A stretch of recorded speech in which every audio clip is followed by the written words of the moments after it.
Jesus was captured by people, he had his last dinner in Jerusalem with his disciples. At that time, the Lord said, "Tonight I will be arrested by those in power." Peter said that would never happen, and that he would go to prison with Jesus, and he would even die with him.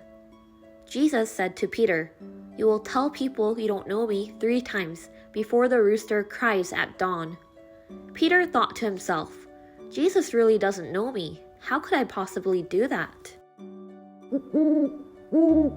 That night, Jesus prayed, and then he was caught by the high priest and soldiers who suddenly came. They didn't care that Jesus had no sin.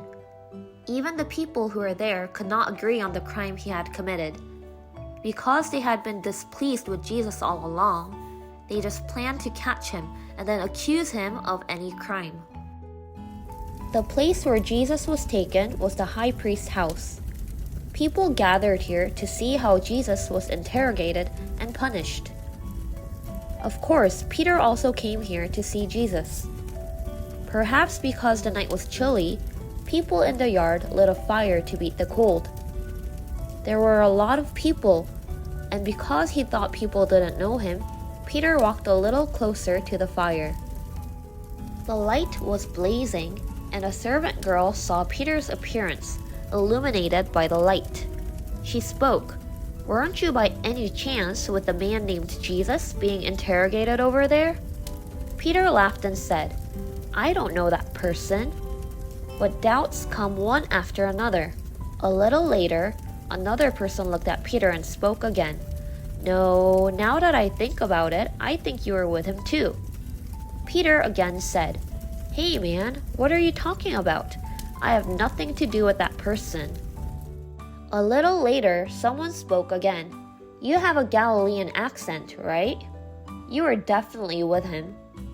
Peter said angrily, "Hey man, let me tell you clearly, I don't know that man." At that time, the rooster crowed, and in the room where Jesus was being interrogated, he turned his head and looked at Peter, who was denying Jesus constantly. "What have I done?" Peter was so surprised, and then he ran outside like a crazy person. Just a few hours ago, Peter was a courageous man who said that he was not afraid to go to prison or to die with Jesus.